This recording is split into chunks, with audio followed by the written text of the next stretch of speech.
Hello friends, তোমরা সবাই কেমন আছো? আশা করি খুব ভালো আছো। আমরা খুব ভালো আছি। আজকে চলে এসেছে একটা নতুন ভিডিও নিয়ে। এটা হচ্ছে কই মাছ ভাপা। তো লাউ পাতা আজকে কই মাছ ভাপা করবো, তোমাদের সাথে সেটাই শেয়ার করবো। এই দেখো কতগুলো কই মাছ ভালো করে আমি প্রচুর পরিমাণে লবণ দিয়ে নিয়েছি এবার মাছগুলো মরে গেছে। আর এই দেখো এখানে লাউ পাতাগুলো ভালো করে ছাড়িয়ে রেখেছি, একটা একটা করে এইভাবে ছাড়াতে হচ্ছে লাউ পাতাগুলো। ঠিক আছে বন্ধুরা, তোমরা কমেন্টে জানিও কে কে কই মাছ ভাপা খেতে ভালোবাসো। আর বিশেষ করে যে লাউ পাতা, কচু পাতা এই সমস্ত ভাপা খেতে খুব ভালো লাগে। তো আমি ভাবলাম যে পুরো এই দেখো কই মাছটা আমি তুলে নিয়েছি, এবার মাছের আঁশটা ভালো করে ছাড়িয়ে নেবো।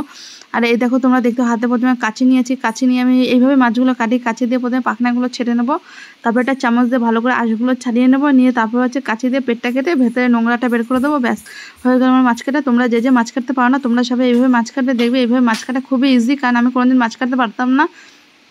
তো এখন আমার কাছে মাছ কাটা কোনো ব্যাপারই নেই। দেখো তোমরা তো দেখতেই পাচ্ছ কতগুলো মাছ নিয়ে বসেছেন। প্রত্যেকটা কই মাছ মানে কই মাছের প্রাণ যাকে বলে, সহজে মরে না।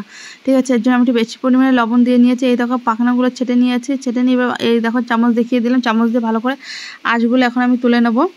ঠিক আছে বন্ধুরা, তোমরা কেমনটা জানিও কেমন লাগলো আমার এই মাছ কাটা, তার সাথে আমার এই রেসিপিটা তোমাদের কেমন লাগলো অবশ্যই জানাবে। ঠিক আছে বন্ধুরা, চলো দেখতে থাকো, ভিডিওটি ভালো লাগবে। তার সাথে আবার বলছি লাইক কমেন্ট শেয়ার অবশ্যই করে। এই দেখো একটা একটা করে প্রত্যেকটা মাছ ভালো করে আমি ছাড়িয়ে নিয়েছি, ভালো করে ধুয়ে নিচ্ছি। আর এই দেখো এখন লাউ পাতাতে এই যে পরপর মাছগুলো বসিয়ে দিচ্ছি হলুদ লবণ মাখিয়ে। প্রথমে লাউ পাতা দিয়ে একটা লেয়ার করে নিতে হবে, তারপরে মাছগুলো বসাতে হবে। মাছগুলোতে হলুদ লবণ তেল মশলা ভালো করে মাখিয়ে নিতে হবে। পুরো ভিডিওটা তোমাদের সাথে শেয়ার করছি। আমি তার সাথে বলছি তোমরা প্লিজ বাড়িতে ট্রাই করো, তোমাদের খুব ভালো লাগবে। তো খেতে খুব টেস্টি হয়, জাস্ট অসাধারণ। যে মাছ খেতে পছন্দ করো না। আর এই দেখো এখানে এখানে হচ্ছে মোটামুটি হচ্ছে সর্ষে আছে, জিরে আছে, পোস্ত আছে, আর যে কাঁচা লঙ্কা একসাথে ভালো করে পেস্ট করে নিয়েছি। নিয়ে তার সাথে তোমাদের বলছি হলুদ লবণটা ওই পাতার উপরে মাখিয়ে নিয়েছি, কারণ নিচে রাখলে পরে নষ্ট হবে। তো ঠিক আছে, এই জন্য পুরোটাই ভেতরে ভালো করে মাখিয়ে নিতে হবে, তাহলে মাছের গায়ে লবণটা ঠিকঠাক ঢুকবে, না হলে পরে ঠিকঠাক ঢুকবে না। আর এই দেখো এবার মশলাটা আমি উপরে দিয়ে দেবো, মশলাটা ভালো করে দিয়ে দিচ্ছি, দিয়ে এবার মশলাটা ভালো করে মেখে নিতে হবে। দিয়ে এবার আমি এর ভিতরে হলুদ লবণ তো আগে দিয়ে দিয়েছি, এবার ভালো করে একটু তেল দিয়ে দেবো। মশলার বাটিটা ভালো করে কাচিয়ে একটু ধুয়ে সামান্য একটু জল দিয়ে দেবো, তোমরা দেখতেই পারবে। আর এই দেখো এর ভিতরে তেল দিয়ে দিচ্ছি, জাস্ট অসাধারণ লাগে খেতে, খুবই টেস্টি। তোমরা অবশ্যই ট্রাই করবে, আমি নিজে থেকে তোমাদের বলছি। তোমরা ট্রাই করে প্লিজ আমাকে কমেন্টে জানিও তোমাদের কেমন লাগলে কই মাছ ভাপা রেসিপি, তা হচ্ছে লাউ পাতায়।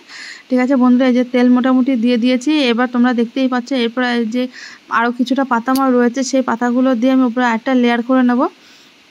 ঠিক আছে বন্ধুরা, এখন আমি ভাপাটা বসিয়ে দেবো ভালো করে ঢেকে। এই যে তোমরা এখন দেখতেই পাচ্ছ, এই যে মোটামুটি এখন আমার কই মাছ প্রায় হয়ে গেছে। ঠিক আছে, এখন আমি নামিয়ে নিচ্ছি। আচ্ছা ঠিক আছে বন্ধুরা, তোমরা এবার দেখো নামিয়ে নেবো কতটা সুন্দর হয়েছে খেতে। এই দেখো, তো আমার একটু জলটা একটু কম হয়ে গেছিলো, কারণ একটু জল থাকলে পরে আর একটু মানে একটু বেশি শুকনো হয়ে গেছিলো। তোমরা যদি পারো তো এই দেখো মশলাটা পুরো লেগে গেছে, নাহলে একটু জল বেশি থাকলে মশলাটা পুরো মাখা মাখা একটা গ্রেভি হতো, যেটা আমার নিচ থেকে লেগে গেছে। ঠিক আছে বন্ধুরা, তোমরা কমেন্টে জানিও কেমন লাগলো রেসিপি। আর অবশ্যই আমি তোমাদের বলবো যে তোমরা একটু মাপ মতো একটু জল দেবে, কারণ আমার এটা একটু মানে এই দেখো নিচ থেকে একটু লেগে গেছিলো। ঠিক আছে, তাছাড়া বন্ধুরা এতটা সুন্দর স্মেল বেরিয়েছে কি বলবো, যেন বলতে বলতে হচ্ছে এখন আমি একতলা ভাত খেয়ে নেবো। ঠিক আছে, এই দেখো এই শাকটা দিয়ে, আর হচ্ছে যারা শাক খেতে পছন্দ করো না অনেকেই আছে, এইভাবে ট্রাই করো, তোমাদের খুব টেস্টি লাগবে। টাটা, ভিডিওটা এখানেই শেষ করছি।